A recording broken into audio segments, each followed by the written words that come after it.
Welcome everyone to panel 2, week 2 of the Fair Foundation virtual conference series of Building a Culture of Preparedness. This week's theme is Resiliency Public Policy. I'm pleased that our partner in this week is the Pew Charitable Trust, and this panel is being chaired by Laura Lightbody, who directs the Pew Charitable Trust Flood Prepared Community Initiative. It's aimed at reducing the impact of flood-related disasters on taxpayers, communities, and the environment at the federal and state flood and disaster policy level. Her work has supported the passage of significant reforms, including securing historic levels of mitigation funding and improving building requirements for federal buildings and infrastructure. So without further ado, I give you Laura Lightbody. Thanks, Jay, and thank you to the Fair Foundation for hosting this conference and really spending a good amount of time focusing on resiliency through the lens of mitigation. Resiliency, as many listening and watching today probably know, is a word that has different meaning to different people and communities across different geographies, but it's really centered around an ability to bounce back quickly. And for me, at the root of resiliency sits planning, preparedness, and mitigation. For without that foundation, communities cannot and will not come back stronger following a disaster. And so I'm excited about today's panel that will focus on mitigation as a tool for homeowners, communities, and governments to use to better prepare for the increasing risks and costs associated with natural disasters.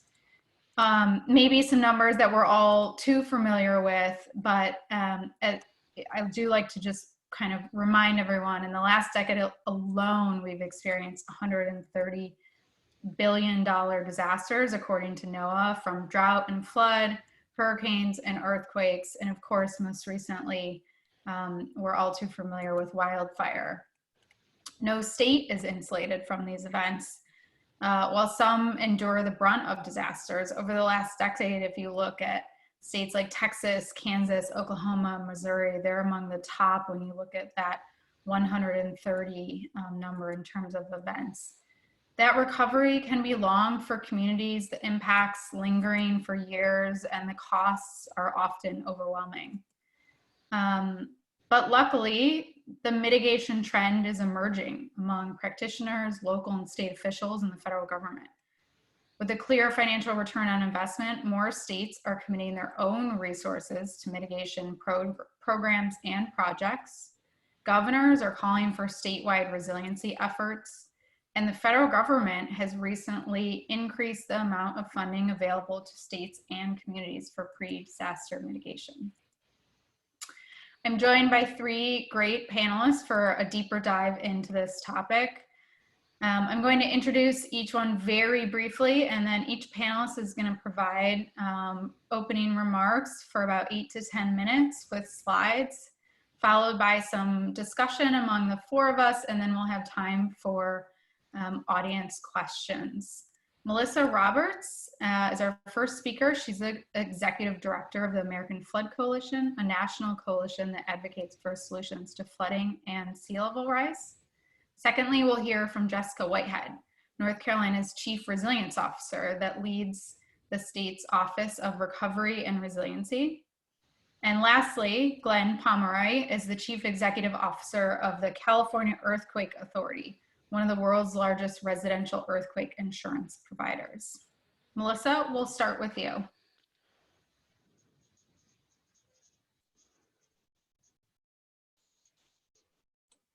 Melissa, you're on mute. Of course. Now we've gotten that out of the way. Thanks so much for having me here. Really appreciate the focus on this issue by the Fair Foundation, and of course the long-standing focus that Pew and Laura have put on this issue. So in this opening remark, I wanted to just talk a little bit about what we're, who we are at American Flood Coalition and how the work we're doing has both, I think, unearthed some important questions around how we think about investing in mitigation before disasters strike, and also some answers to those questions that we can start to think about before we go into the discussion. So American Flood Coalition, as you can imagine from the name, we're really focused on flooding because we think it's a defining issue of our time. We're a nonpartisan coalition of folks on the front lines of flooding. So our cities, towns, and counties, elected officials at all levels, military leaders, businesses, and civic groups who are advancing solutions to flooding and sea level rise. And as we see higher seas, stronger storms, and more frequent flooding, we're looking at how we can both innovate, adapt, and protect, our nation's residents, economy, and military installations. And we started about 2.5 years ago, and today have over 200 members, including 24 members of Congress on both sides of the aisle. If we can go to the next slide. Yeah, so, what do we do? What we've really heard from members across the country experiencing flooding firsthand is that this is both a challenge that's increasing exponentially and is incredibly difficult to deal with in communities across the country, and that oftentimes there's not necessarily the supports our elected officials need to be able to adapt. So what we've tried to do is to provide some of these and to think about what leaders need to be able to address these challenges. So this includes things like tools for effective communication, networks of leaders on flooding to be able to connect and share ideas, a platform for advocacy to really help lift up local voices in communities that are innovating and seeing challenges firsthand, support for pilots to really tackle some of the most challenging questions in areas where we might not yet have clear-cut answers, and scalable resources that can help all communities start to tackle this. And I think together these form some of the things we need to think about when we say, how do we actually start to invest before disasters strike? And part of the reason that we're doing this is because we have a pretty clear and somewhat, scary picture of what the future looks like, right? When we think of flooding at the American Flood Coalition, we're really thinking about, higher seas, stronger storms, and more frequent flooding from heavy rainfall. And because of that, as Laura mentioned, this isn't just a coastal issue or a riverine issue, it's something affecting all 50 states and all parts of this country. And, so for sea level rise, we've seen, 6 inches of sea level rise on average since 1950, and a likely 9 to 20 inches by 2050. And, that's something I think we're all a lot more familiar with. Something that I think we're often less familiar with is this idea that even if you're not near the coast or not near a riverine area, you're in an urban area, we're seeing a prediction that we're going to have 33 more days of flash flooding days by 2050, those types of days where you get 2 inches of, rain coming down. And that's another challenge we need to be prepared for. I think with stronger storms, unfortunately, with the hurricane season we've just had as we enter the Greek alphabet, this is unfortunately something that's all too clear and just proves out this trend we're seeing of a greater proportion of tropical cyclones likely to reach category 4 and 5 over time. And so how do we think about, meeting this challenge? How do we think about what we do in the face of all of these trends that are quite clear and obviously require us to act differently in how we plan, invest, and adapt in our communities? So I think part of what we do that I throw out there to start the discussion is to say, I think all of us here agree that one thing that needs to change is how much we invest before disasters strike. I think this paradigm, as was mentioned in the opening, is starting to have some momentum towards change, which is so important. We're starting to say we can't just wait for disasters to strike and then spend a lot of money on the back end to build things back how they were. We have to have a different strategy. But I think there's a really, valid and difficult question there that says, if we do change that paradigm and we're able to invest more pre-disaster and mitigate some of this risk, whether it's in flooding or other types of natural disasters, what does that look like? What's, a fair, equitable, and innovative way to spend that money and to adapt responsibly and proactively? And so a big part of what we do, and I'll give a couple examples, is to really partner on the ground in pilots that try to tackle some of the most difficult questions around adaptation and support local decision makers as they, evaluate solutions and think about policy, think about how we remain grounded in local experience and lift up things that work locally instead of trying to drive down solutions from DC, and think about how we really foster the most innovative ways to adapt in the face of these challenges. So one example I'll mention that I think sheds a lot of light on how we can think about adapting pre-disaster is one pilot we've been fortunate to do with Atkins Engineering in 2 cities in Florida, which was to say, how do we use this new technology that's emerging around being able to do really granular and thoughtful flood risk assessment and modeling of future scenarios, and use that to plan and inform our decisions. So what we did was, work with 2 of the municipalities in our membership and be able to really model how can we both identify flood risks, measure exposure over time, stress test what it actually looks like if you were to invest in different options, and arrive at a clear-eyed assessment.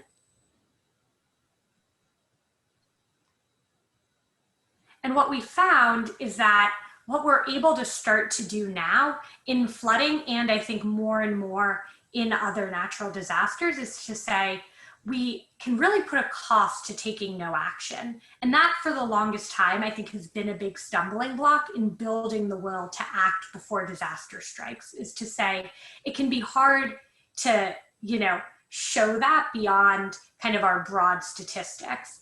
And we're at a point now where we actually have the technology to be able to say at a very granular level for a particular community, how many more times a year will a road flood if we don't invest in this particular type of mitigation? What will some of the other consequences be of different types of planning? And how can we share that out? And I think this brings up, a broader question that we have to tackle as we think about pre-disaster mitigation and resilience, which is to say, how do we take the best of technological innovation and what we're able to do now and bring that to communities, but also think about doing it in a way that allows all communities access to better data and better planning, and not just a couple that can afford, really bespoke and intensive solutions. And as a country, I think that's something we're still grappling with and something we're thinking about a lot, and calls up the role of, what role does the state play and what role does the federal government play? Another piece we do that I think calls out, a key component in this, in this space is raising up the voice of local leaders. So last year around this time, we had a Florida Mayor's Summit that brought 19 elected officials to DC to both talk to each other and, most importantly, talk to their members of Congress about what they needed to see and solutions on the ground. And I think this is another dynamic we see emerging, which is that when you're on the ground in places that are experiencing floods or fires or other types of challenges, it's clear that we need a different paradigm and we need action to happen. And what we need to do to speed this up and get the solutions we deserve is to make sure those voices are being heard in state capitals and in DC.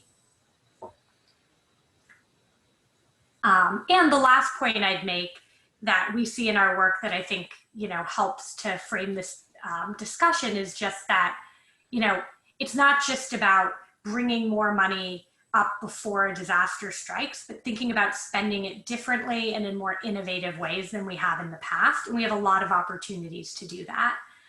So a couple of things we're looking at now are, modeling multi-cropping benefits in Northeast Iowa and thinking about how multi-cropping and cover crops can actually reduce flooding and create another income stream for farmers, thinking about ways to really build in equitable flood resilience in Texas. And I think most importantly, thinking once we see these community-driven innovative models, how do we build that into the DNA of how our states and our federal policy encourages adaptation and builds in resilience? And how do we make sure that, the dollars we're spending are on equitable and innovative ways to build adaptation and to mitigate.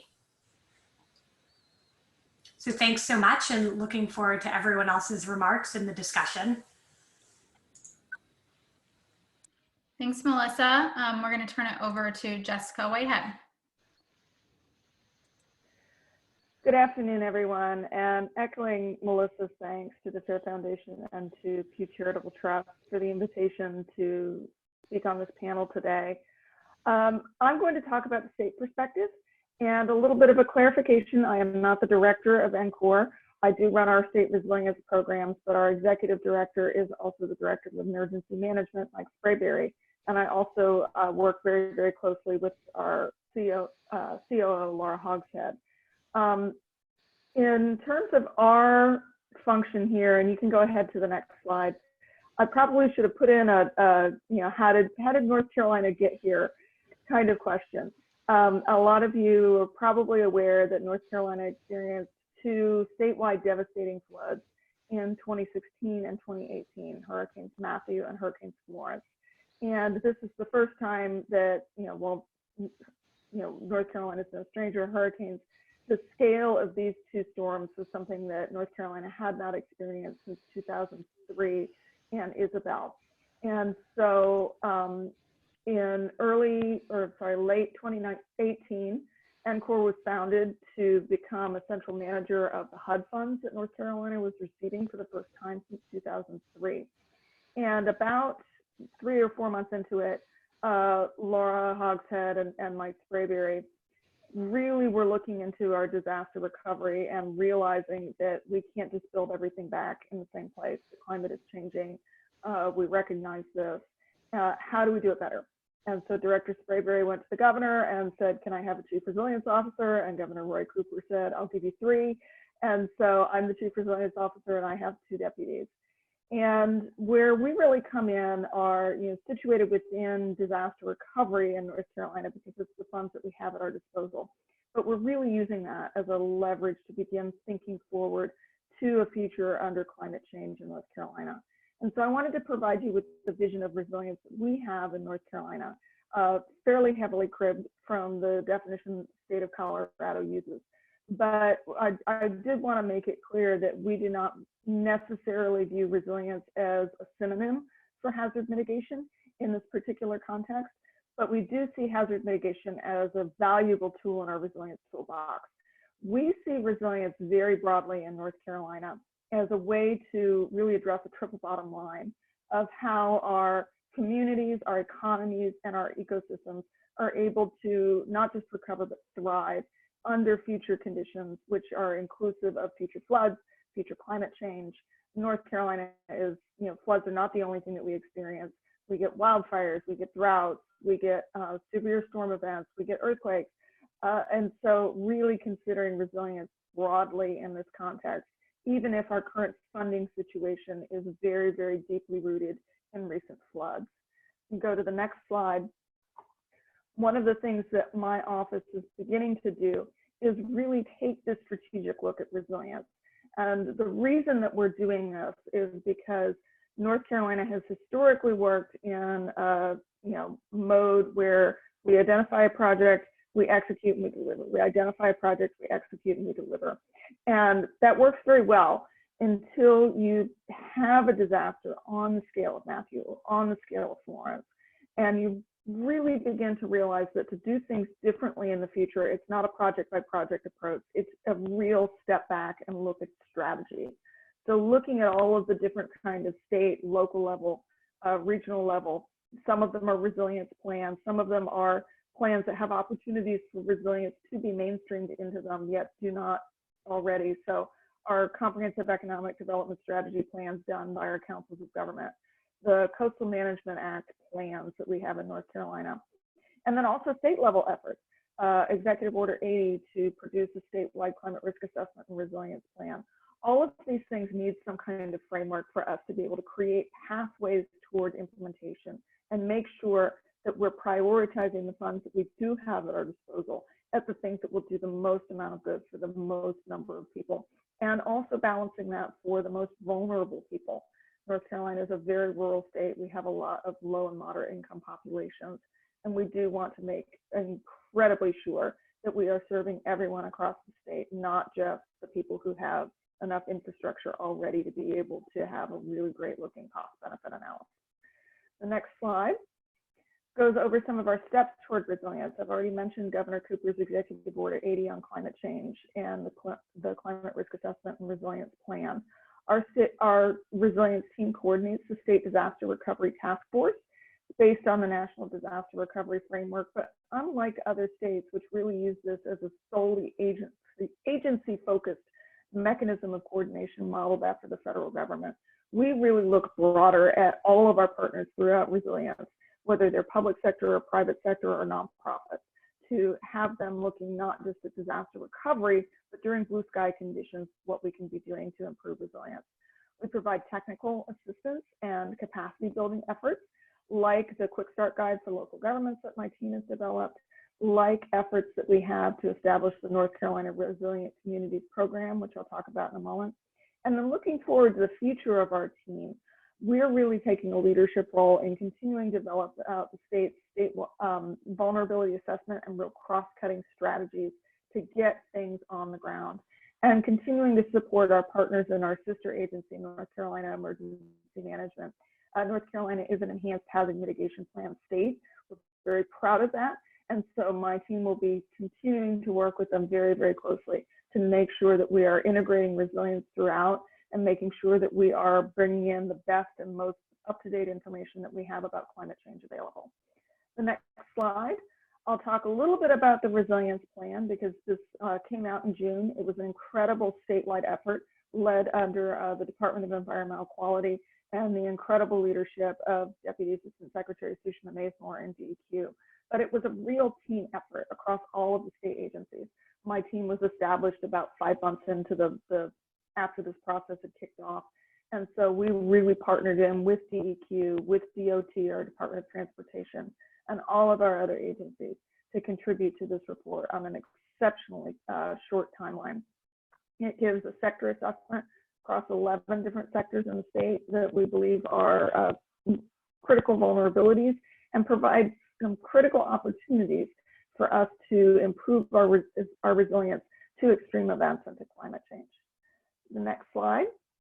The guiding principles that we put forth as the state and as the state agencies in this plan really cover everything from looking for the things that we know we can do quickly, now, decisively, to reduce the impacts of extreme events, including flooding, including landslides, including wildfires, but then also looking long-term to develop thoughtful and equitable and collaborative processes to address some of the most socially challenging issues that climate change and these large disasters present us. When we are beginning to talk about buyout and reconstruction of affordable housing in safe locations, these are difficult questions to have in communities. Those communities need to be at the table and looking at how we do this and begin to think about it proactively, not reactively. Continuing our investment in safe, affordable, and connected communities and economies across the state, supporting our recreational access to nature and healthy communities throughout the state. Again, as you can anticipate, in a very rural place like North Carolina, people live here because they love what our environment has to offer, what our natural resources have to offer. And so we need to make sure that we're considering that in our efforts as well, and really becoming a national model for the implementation and development of resilience best practices. The next slide, some of our cross-cutting strategies where we're really beginning to consider over this year where we can go are better including how we're making resilience criteria including resilience criteria in our investments. Our Division of Water Resources inside DEQ has some great initial efforts on this in terms of how to use some of their funding to include resilience and enable resilience, but then also meet just basic disaster recovery needs. So we're looking very closely at how that can be scaled across the government. Different ways that we can update plan standards and design values. We know that our infrastructure is undersized in a lot of cases for the magnitude of the floods that we're experiencing in the future, and was quite frankly undersized for what we saw in Matthew and Florence. So how can we continue to make progress there? Increasing our local capacity. I think a lot of people who are not necessarily involved in state government or local government realize that it's not just as simple as getting the funding for a project. You have to have the ability to plan it. You have to have the ability to do the contracting. You have to know how to do the procurement. You have to know how to track its that.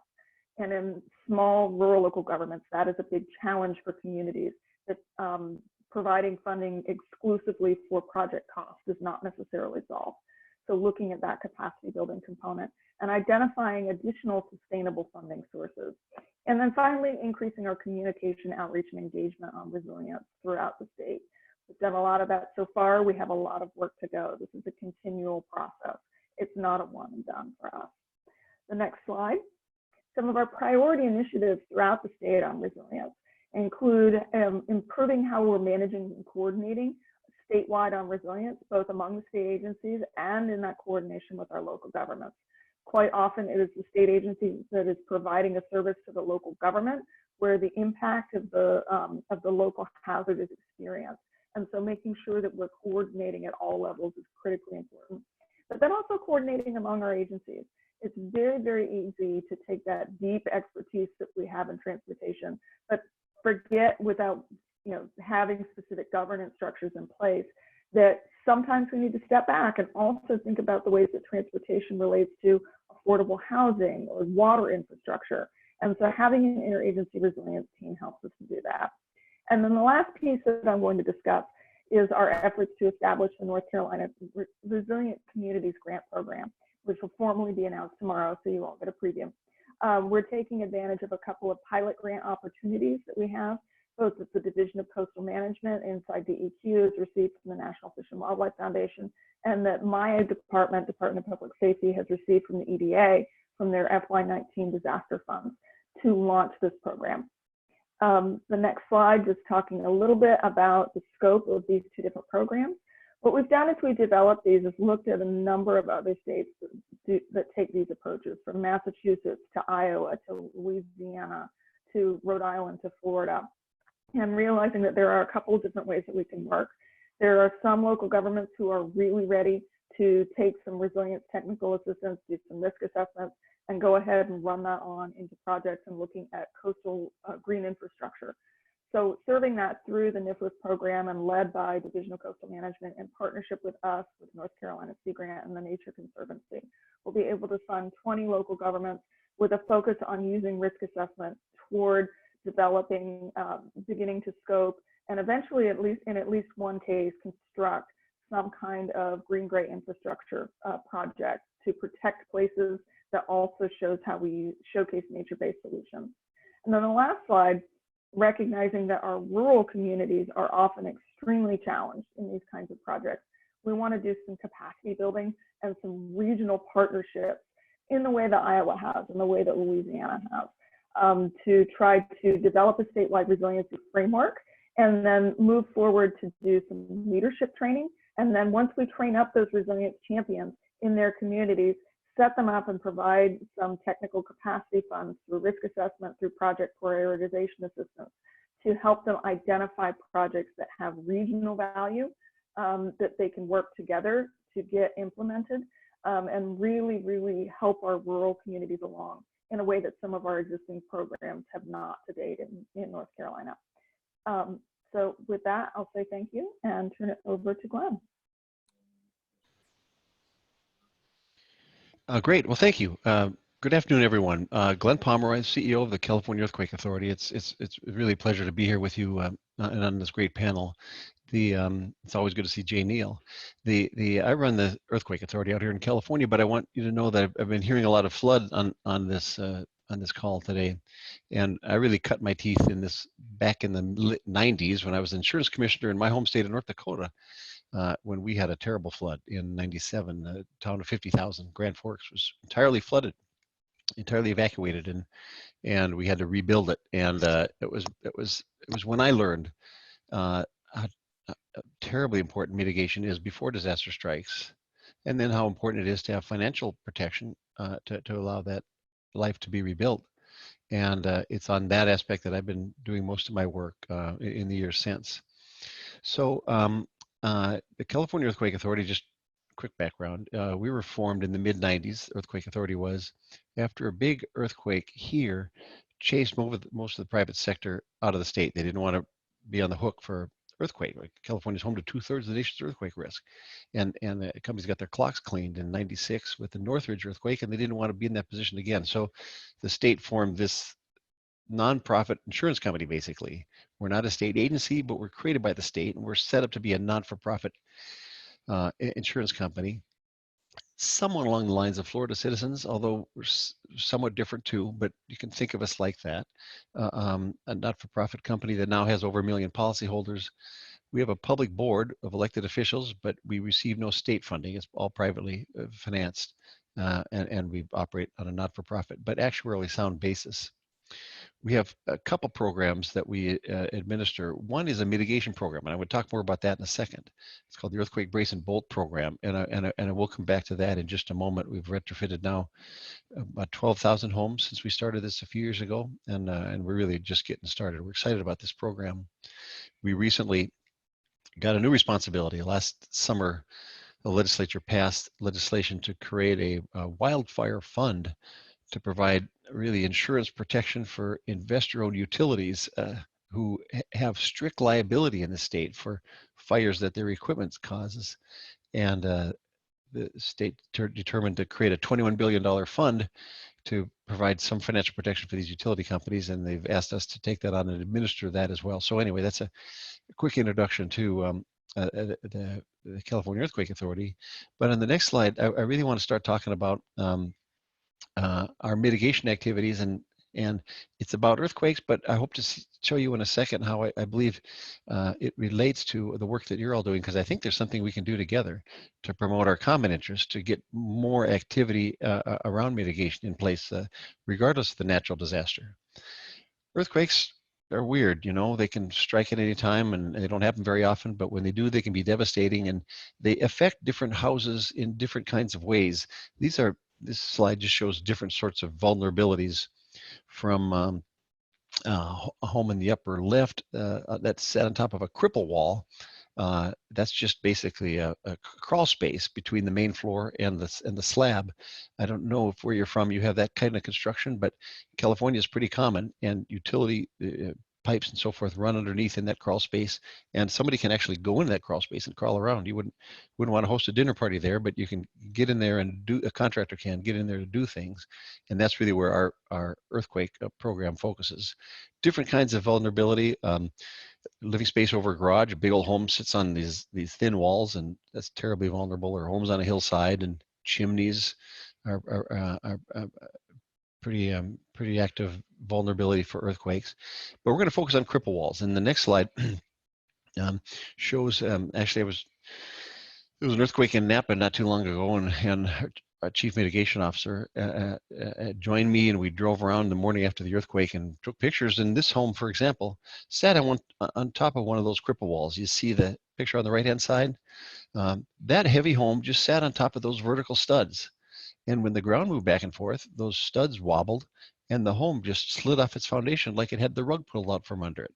It's a very common result for a cripple wall home, even in a moderate earthquake, and it can be dangerous.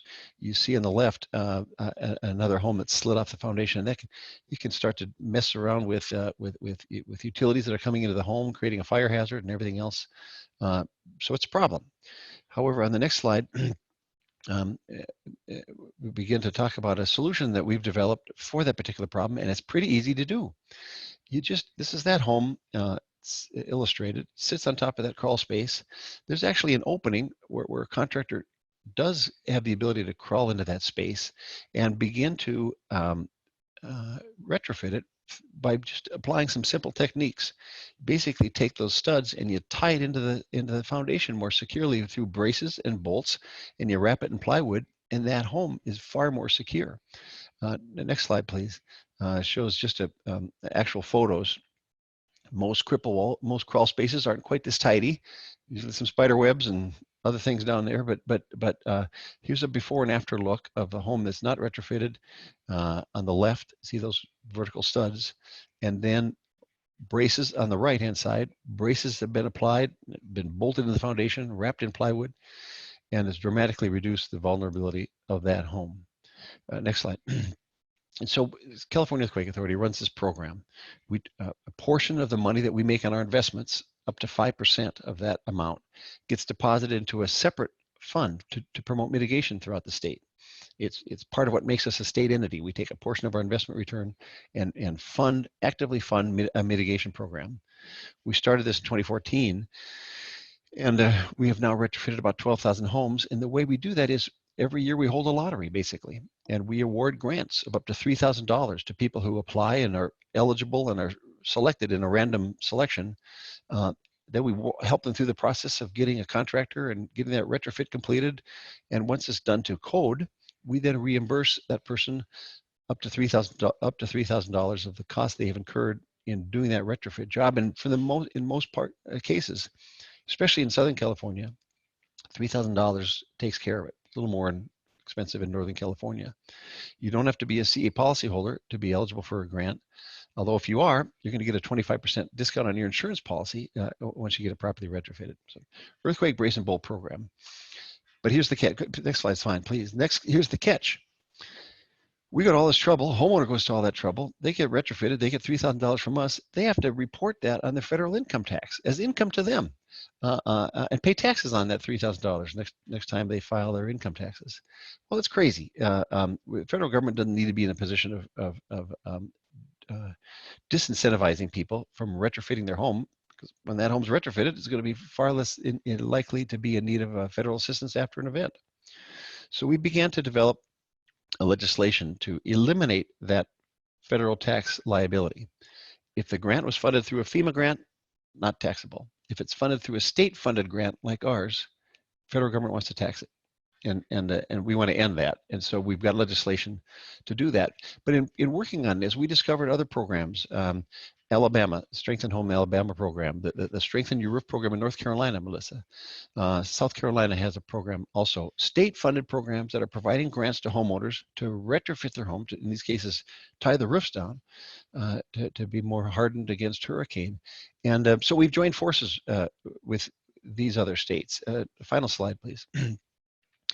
And there's legislation pending in Congress, the Catastrophe Loss Mitigation Incentive and Tax Parity Act of 2019, which is a mouthful, but it's very simple. All it would do is say that if you have a state, let's say Florida or North Carolina or California, if you have a state that has figured out a way to put some money aside to provide that money to homeowners to help them mitigate their home, that grant is not going to be taxed by the federal government. We passed legislation in California to make sure that's not taxed at the state level, but we can't influence what the IRS is going to do, so we need federal legislation for that. These states have joined together, California, Alabama, South Carolina, North Carolina, now Wisconsin and Oregon too, because some Congress people in those states recognize how it's in the best interest of the United States to allow more states to be putting more money into mitigation. And so we have bipartisan, how about that? Bipartisan sponsorship, which is a nice thing these days, of a piece of legislation that has multi-state support to incentivize retrofits against the risk of earthquake, windstorm, and wildfire. So of course we call this bill the Earth, Wind, and Fire Bill. But we have to make progress if we're going to put this on the books. The bill in the current form does not include flood, and that's only because as we've been working on this thing, have not come across state-funded programs that are providing mitigation grants to homeowners. But if there are, and if representatives from those states would be interested in joining this effort, I believe there's a great potential that flood could be added in as another risk. If there's a state program that's providing money to help retrofit against flood, the federal government shouldn't be taxing those either, and conceivably flood could be added into this legislation. In closing, I'll just say it's unlikely right now, one would think, that Congress is going to do much of anything in this presidential election year with some other big issues that are on the horizon. But at the end of each year, Congress does do a few things. They get bills passed that they have to keep the lights running for the next year. And they're always looking for small little bipartisan things that they can add on to it to help move the legislation through. our champions in Congress believe this has a chance of being one of those one of those bills that could attach to a vehicle, and so we're working on this. And I would invite anybody who's listening, if you'd like to join this effort and help us get the federal government out of the way to not be disincentivizing states from providing encouragement to homeowners to retrofit. We'd love to have more supporters on this measure. I think we have a shot at getting it passed, but we need to work very hard to make that happen. So thank you very much. I look forward to any questions that anybody might have. Well, thanks, Glenn, and thanks to all of our panelists. I think everyone's got their camera back on. It's too bad you weren't able to convince members of Congress to name the bill Earth, Wind, and Fire. Yeah, it seems pretty catchy to me. Exactly right. There's a little trademark thing on that, I think. But yeah. Well, you know, you have probably 3 advocates here for flood to be included in that. So, you know, I think, Glenn, you ended on a great sort of tee up for something I'm really curious about, which is, you know, we've heard about states from North Carolina to California and in between, as Melissa talked about. And Glenn really touched on what he's looking for when it comes to federal support. But maybe Melissa and Jessica, what do you see sort of the role of the federal government and what's lacking? I think Glenn said do they stand in the way in some cases? And what's really needed to propel states from where they are now into sort of that next stage, that next generation of resiliency?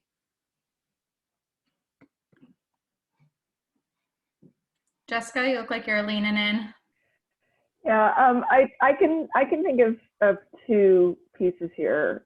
One thing that we've found is the challenge is, and I touched on this a little bit in my remarks, but there tends to be when these federal programs come out, small programs, there tends to be heavier emphasis on shovel-ready projects. And it's important. Everybody wants to cut a ribbon. I get it. I do too.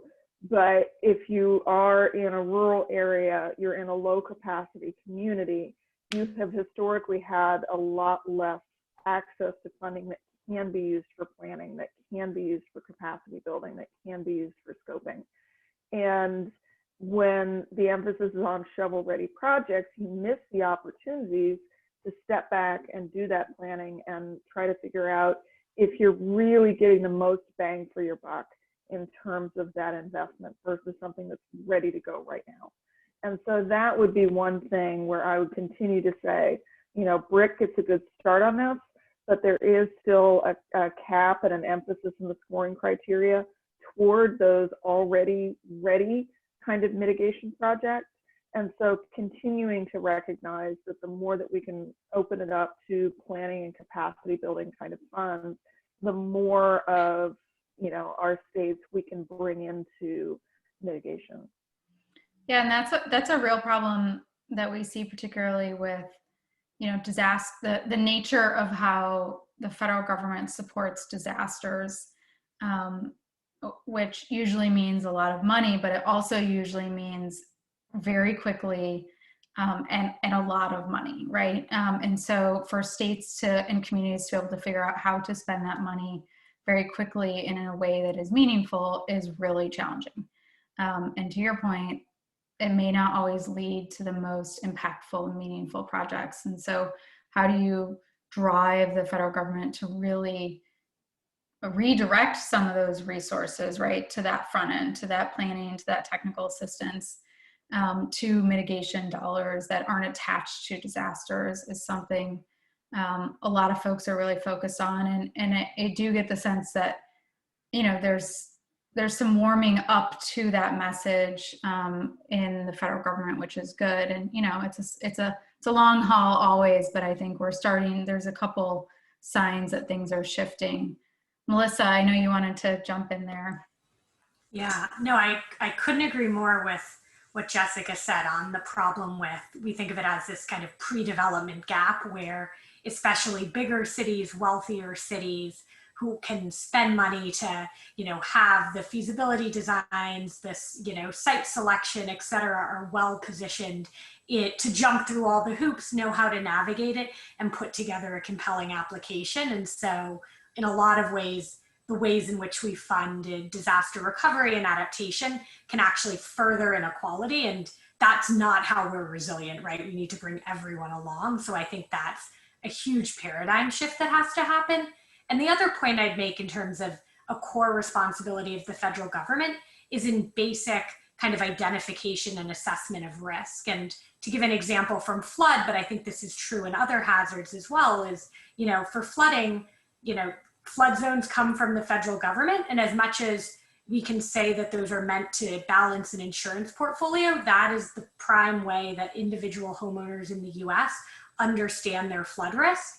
And it's a core way that local governments build all of their zoning and building codes around is the floodplain. So when those are wrong, and not just a little bit wrong, but off by a huge order of magnitude, I mean, we're seeing, in Hurricane Harvey and other places, more than half of the properties were outside the federally defined 100-year flood zone that were damaged. That has real consequences, both for the families who didn't know they were at risk, didn't have insurance and lose everything, and for local communities who we really cripple in their response because they're going off of this source of information and can't, adequately then be able to, make building code changes or things like that based off of this. And I think we're now in a place where we say, yeah, we know the maps aren't accurate. And so some places, especially again, more fortunate communities, are able to maybe do their own LiDAR mapping or their own risk assessment and come up with it. And it again just changes the baseline where, some communities are going off the FEMA maps, which we know have some problems, where others are going off much better information. And then, they're way behind the starting line when we say, okay, great, now go compete for, competitive grant programs or race towards funding post-disaster. That's a great point, sort of establishing a baseline of risk and then also realizing that risk is dynamic and changes over time is really important, and one that all hazards really are challenged by. Glenn, I wanted to see before we move on if there's anything else you want to add to the federal discussion. No, thank you. I agree with what's been said too about can't just now someone who runs a shovel-ready program. We don't mind some attention paid to those, but also as someone who started a program from scratch, totally understand the need to be supportive of getting more programming off the ground. So, Glenn, much of what you talked about is really focused on sort of individual mitigation, individual property mitigation. I'm interested to hear your thoughts, and then Jessica, Melissa too. How do you optimize that mitigation and that investment to make sure that you're getting the biggest bang for your buck, not only with an individual, but also in terms of scaling up to a community-wide so that the entire community receive some of the benefits of that investment? Yeah, it's such a great question, Laura. If we steal from the language of the horrible pandemic we're all struggling with, an individual retrofit is kind of like vaccinating the home, and in the process, mitigating against the prospects of that home getting a disease after disaster. But if you think of work in a community-wide effort, you begin to think of herd mentality, and if you can get enough homes mitigated within a community, the whole body, the whole community has a greater chance of being able to get back on their feet and survive as a community after disaster strikes that area. So with our limited funding, we have by necessity focused on individual homes, but we have targeted those areas that are at highest risk. So we began at just 4 zip codes, which were determined by the highest concentration of old building stock and seismic risk, and that created basically a ranking of all zip codes in California. We started with a top 4. We've grown out concentrically since then, and I think this year we're in like 350 zip codes, and next year we hope to be in more than that. But now, if we have a map, kind of like imagine we're on Google Earth, and we start at a house level, but begin to pull out, you begin to see on the street a couple homes here and there that have been retrofitted, and then you pull further out and you begin to see a neighborhood that has little dots associated with it that have been retrofitted, and you begin to see the herd mentality that's beginning to take place when you get enough of this individual effort going. So I think it's really a matter of, if with limited funding, you got to prioritize and focus on the areas of greatest risk. But if you just keep at it, and you do have that community view, which I think is very important, we're going to make progress in making that community more resilient. Jessica? Yeah, the example that I'd like to bring is from some of the CDBG DR and CDBG MIT programs that the rest of NCORE works on managing. And where individual governments might struggle, there is a role for the state to come in and provide some of that capacity. I think a good example would be the way that NCORE has structured its buyout program, and really looking at in ways that a local government wouldn't have the capacity to do, really looking across individual assistance kind of claims, severe repetitive loss kind of claims, working with the local government, working with those homeowners to define disaster risk reduction areas that are, providing enough of a community scale where if you get enough of homeowners opt into that buyout, it's all voluntary, that there's something that the local community can then do with that land, whether it is, mitigation or use of green infrastructure kind of practices, or turning it into a recreational amenity for the community. But then also paired with some of the challenges that we know people face in wanting to accept a buyout. The local governments don't want to lose that tax base, and people don't want to leave their communities. They live in their community because they like it, and Raleigh is not a substitute. So being able to provide homeowners with additional incentives to try to help them stay in the community, and then a very active and nascent affordable housing reconstruction. We're looking for sites that are at lower risk so that people who accept a buyout, especially in a rural area, have somewhere in their community where they can move to and stay. Because when you work through and you're looking at a property that's just been flooded repeatedly over and over and over again, and someone wants to leave, you can't just work that side of the equation. You also have to think about where they go. And that's the kind of approach that a state agency working in cooperation with the local government and the individual homeowner can provide some of that capacity. So Melissa, I want to see if you wanted to add anything before we turn it over to some audience questions. Happy to go to audience questions. Okay. So Beth, I think I'm gonna turn it over to you and see if we have any questions from the audience. Yes, thank you, Laura. We have gotten one question, but I'd encourage everyone who's watching to put in a question in the Q&A so we can ask all of our speakers who are here with us right now. But I'm gonna start with the first one, which is for you, Glenn. What steps can stakeholder groups take to help state-sponsored mitigation programs get federal tax exemption status?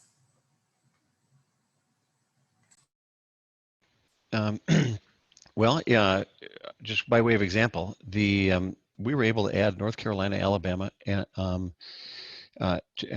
now other states to the list of sponsors, and add the risks that were covered just by shoe leather and spending time in Washington D.C. talking to congressional delegations. And so if there are local programs, and maybe even state funding doesn't exist today, and certainly state budgets are terribly challenged now with this pandemic. But if there's an interest out there at a state level to create a program that could someday maybe be a recipient of state funds, we'd love to have those folks join us, contact their congressional delegations, have their members of Congress say, let's put this in place because my state's trying to create a program. And if once we get that in place, we sure don't want people who receive a grant to be hit by a tax penalty for receiving the grant we're trying to give them. I mean, the more we can demonstrate broad interest and bipartisan support for this, what should be a slam dunk, non-controversial bill. It just improves the chance of passage. So if there's interest out there, we'd love to hear from you. My email address is gpomeroy at calquake.com. CALQUAKE.com. Shoot me a note, and love to get you in touch with the effort. Thank you, Glenn. And we actually have a follow-up question. Would your legislation also apply to local or private foundation grants for mitigation? I'm sorry, would they what? Would your legislation also apply to local or private foundation grants for mitigation? It's a great question. I'm going to punt because I don't actually remember. I think the source of the funds, the way the legislation is written, has to be from a state entity. And so if there's a private program that's providing grants to retrofit homes, I don't think that's covered in the current draft. But again, drafts are meant to be amended. and if there are private programs out there that are trying to put money in the hands of folks but don't want those people to be hit by a tax penalty, we'd love to hear from them too, and maybe we could figure out a way to bring them within the scope. Thank you, Glenn. And we have another question, which is, I think anyone could answer. What are some of the local/state innovative examples that you are seeing around the country? Any specific places or innovators to be watching in this space?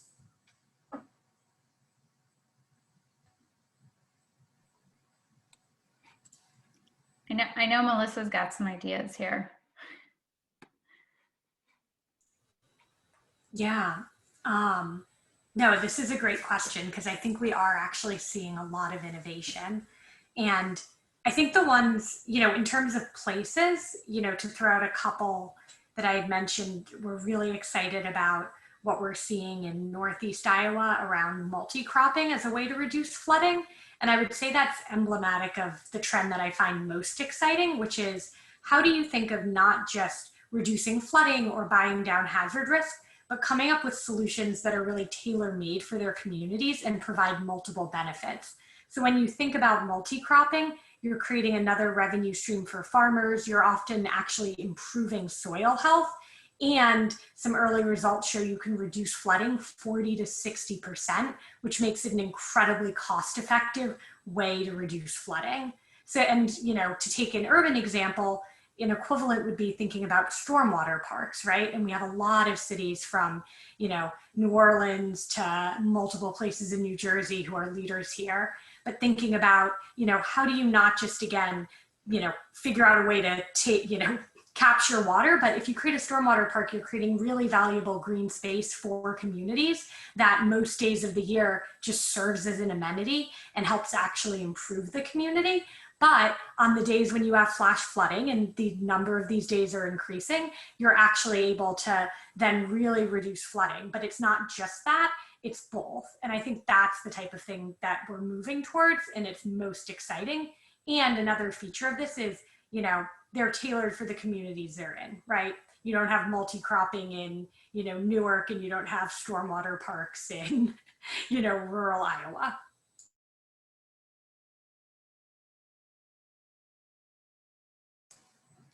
Thank you, Melissa. And if no one else wants to add on to that question, I think we have one last one, which is a great question. What can individual homeowners do that are not in a high-risk flood zone, but has flooded, and how can they learn about mitigation for their home?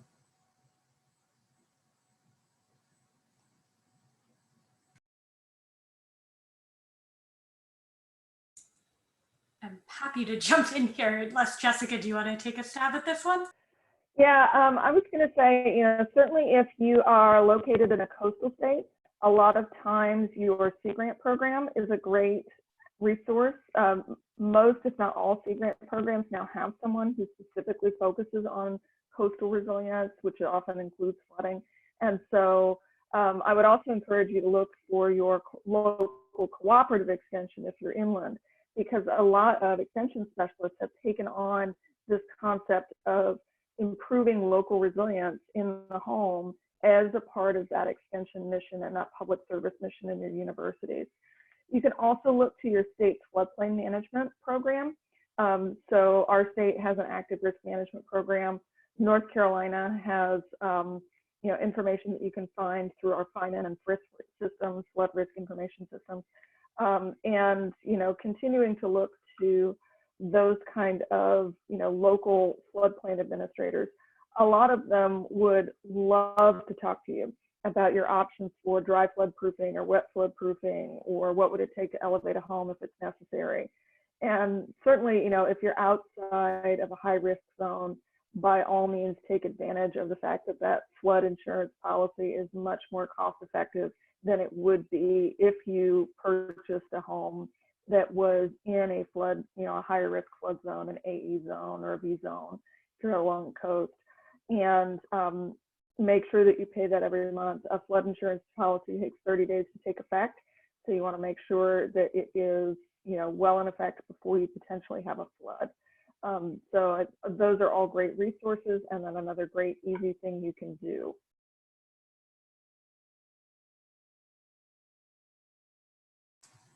Melissa, you want to add something? I know the American Flood Coalition has a great flood funding tool.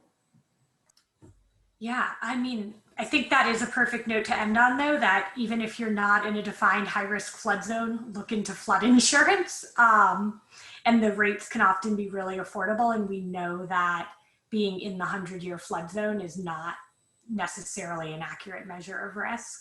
And then the second point that you mentioned, Beth, is just you can be part of the solution for your community. So even if your home isn't at high risk, think about making sure that this is a priority for your city council, your mayor. There's a proactive plan in place, because it might not be your home, but it could be the roads that you need to drive to work. It could be thinking about your hospitals, your schools, your churches and synagogues, just thinking about all of the infrastructure that makes up your community. And I think it's so important that folks are part of the solution, especially maybe who aren't dealing with flooding in their home necessarily, but who can be part of the broader community solution as well. Well, I think that's a good way to end, that insurance really is the first line of mitigation, but it's just the beginning. And I know, Beth, we're a little bit over time, so I don't want to take up too much more time and turn it over to you. But thank you to all the panelists for joining today, for a really great discussion. I wish we had more time, because I know I have a lot more questions and could keep chatting about this for quite a long time, and even understanding better some parallels between earthquake and fire, or earthquake and flood, which it sounds like there's quite a bit of. Would love to even chat more about that. But Beth, over to you. Yes, thank you so much, Laura. And, on the note of talking about flood risk and the importance of knowing and understanding your flood risk, tomorrow we have two really amazing panels all about flood risk management and some of the new tech changes on the horizon. Our first panel tomorrow at 1 p.m. is called Flood Risk Management, What Changes Are on the Horizon, and it's moderated by a former commander of the U.S. engineering forces in Iraq and Afghanistan. And there's a really amazing group of experts about the new changes and understanding your flood risk. And then at 3 o'clock tomorrow, Matthew Eby of the First Street Foundation is going to be giving a presentation on the new flood factor tool, which was released a couple weeks ago and is really making waves in the community of people understanding flood risk. And it's a tool to look at your own house and your own home and understand that your flood risk in a way that moves beyond the kind of outdated FEMA maps you're talking about, Melissa. So really be sure to come and see those tomorrow. Thank you everyone who was able to attend this session. I'd just like to remind everyone to please go check out our exhibitor booths to learn a little bit more about our sponsors, and you can be entered into a raffle to win a pair of AirPods Pro. But again, thank you, Laura. Thank you everyone, and everyone who was able to attend this panel. Thank you.